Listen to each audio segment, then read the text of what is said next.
नमस्कार बंधुरा RG cooking चैनेले आपनादेर सबाइके स्वागत। आज के निये हाजिर हो गेलाम रुई माछेर माथा और तेल दिए और एकटा स्पेशल भाजा मशला दिए पुঁই শাকের चच्चড়ি रेसिपि निये। तो चलुन शुरू करा जाक।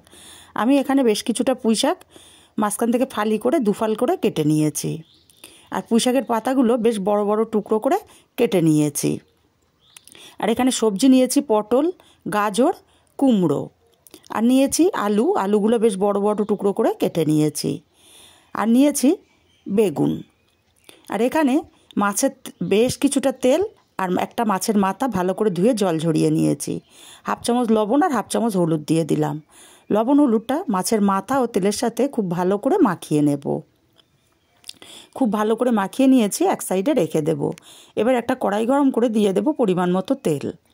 आमी एकबारेई तेलटा व्यवहार करलाम। तेलटा गरम करे माछेर माथाटा प्रथमे दिए दिलाम। माछेर माथाटा उल्टे पाल्टे एकटु कड़ा करे भेजे नेब। माछेर माथाटा भाजा हये गेछे, माछेर माथाटा उठिए नेब और एई तेलेर मধ্যে दिए देब केटे राखा पटलगुलो।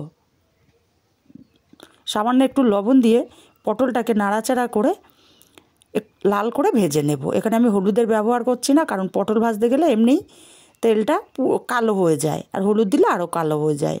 पटलगुलो लाल लाल करे भेजे उठिए निये बेगुनगुलो दिए दिलाम। बेगुनगुलोके एकटु नाड़ाचाड़ा करे एखाने खुबই सामान्य एकटु लवण दिए देब। लवण दिए बेगुनटाके बेश लाल लाल करे भेजे नेब और बेगुनटा भाजा हले आलादा उठिए राखबो। बेगुनटाও আমার ভাজা হয়ে গেছে। এখন বেগুনগুলোকেও উঠিয়ে নেব, তবে আলাদা রেখে দেব, কারণ বেগুনটা সবার শেষে ব্যবহার করব। বেগুনটা উঠিয়ে নিয়ে তেলের মধ্যে আলুগুলো দিয়ে দিলাম। খুবই সামান্য একটু লবণ দিয়ে দিলাম আবারও। আলুটাকে এইভাবে মিনিট 2 ভেজে নেব।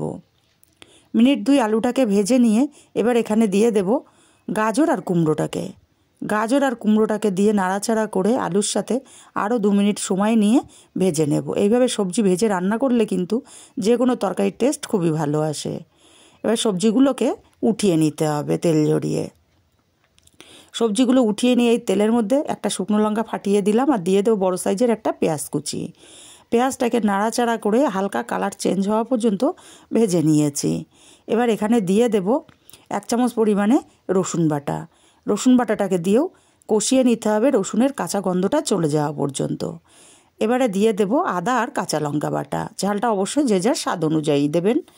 আমি 1 ইঞ্চি আদা আর 7-8টা কাঁচা লঙ্কা একসাথে পেস্ট করে নিয়েছিলাম। মিক্সচার জারটা ধুয়ে অল্প একটু জল দিয়ে মশলাটা ভালো করে কষিয়ে নিয়েছি। মশলা থেকে তেলটা আলাদা হতে শুরু করেছে। এখন এখানে একটা টমেটো আর সামান্য একটু কাশ্মীরি লঙ্কার গুঁড়ো দিলাম কালারের জন্য। আরও মিনিট খানিক এভাবে কষিয়ে নেব যাতে টমেটোটা একটু নরম হয়ে যায়। টমেটোটা একটু নরম হয়ে গেছে। এখন এখানে দিয়ে দেব লবণ হলুদ মাখানো মাছের তেলগুলো। মাছের তেলটাকে নাড়াচাড়া করে মিনিট 2 রান্না করে নিতে হবে। মিনিট 2 রান্না করে নিয়েছি, মাছের তেলের থেকে প্রচুর তেল বেরিয়ে গেছে। এবার এখানে দিয়ে দেব কেটে রাখা পুঁই শাক।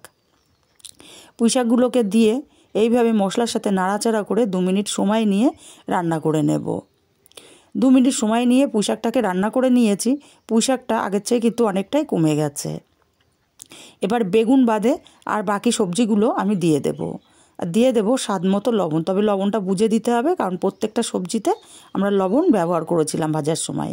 হাফ চামচ হলুদ দিলাম আর মাছের মাথাটাও দিয়ে দিলাম। মাছের মাথাটাকে ভেঙে দিয়েছি। 2 মিনিট সময় নিয়ে কষিয়ে নেব। আর আমি যে স্পেশাল মশলাটা ব্যবহার করেছি সেই মশলাটা সবার শেষে আমি দেখিয়ে দেব কী মশলা আমি ব্যবহার করেছি। ভিডিওটা একদমই স্কিপ করবেন না। আরও 2 মিনিট কষিয়ে নিয়ে এখানে 1 চামচ চিনি দিলাম আর সেই ভাজা স্পেশাল মশলাটা 1.5 চামচ দিয়ে দিলাম। আরও 2 মিনিট এইভাবে কষিয়ে নেব। আর এই ভাজা মশলা দেওয়াতে দারুণ একটা ফ্লেভার কিন্তু বেরোতে শুরু করেছে, দারুণ একটা ফ্লেভার। 2 মিনিট কষিয়ে নিয়েছি। এবার এখানে খুবই সামান্য একটু জল দেব, কারণ সবজিগুলো অনেকটাই সেদ্ধ হয়ে গেছে, পুঁই শাকগুলো খুবই কচি। খুবই অল্প পরিমাণে জল দিয়ে ভালো করে নাড়াচাড়া করে মিশিয়ে দিয়েছি। এবার ঢাকা দিয়ে আমি এইভাবে 5 মিনিট রান্না করে নেব। 5 মিনিট এই সবজিগুলো আরও সুন্দর মতো সেদ্ধ হয়ে যাবে। 5 মিনিট পর ঢাকাটা খুলে নেব। আলতো হাতে নাড়াচাড়া করে দেব যাতে সবজিগুলো গলে না যায়। এবার এখানে দিয়ে দেব ভেজে রাখা বেগুনগুলো। বেগুনটাকে দিয়ে এইভাবে নাড়াচাড়া করে আরও 2 মিনিট রান্না করে নেব। আরও 2 মিনিট রান্না করে নিয়েছি। এবার উপর থেকে দিয়ে দেব বেশ কিছুটা ধনেপাতা কুচি। আর বাকি যে ভাজা স্পেশাল মশলাটা আছে সেই মশলাটা আমি সম্পূর্ণটা এখানে দিয়ে দেব, কারণ আমি এই তরকারির জন্যই ব্যবহার করেছিলাম বা মশলাটা তৈরি করেছিলাম। ভালো করে নাড়াচাড়া করে মিশিয়ে দিয়ে আমি ঢাকা দিয়ে স্ট্যান্ডিং টাইমে 5 মিনিট রেখে দেব। এখন আমি আপনাদেরকে দেখিয়ে দেবো কী মশলা আমি ব্যবহার করেছি। একটা কড়াইতে দিয়ে দেব 2টো শুকনো লঙ্কা, 1 চামচ গোটা ধনে, 1 চামচ গোটা জিরে, দিয়ে দেব একটা দারচিনির টুকরো, 3টে গোটা এলাচ আর দেব 2টো লবঙ্গ।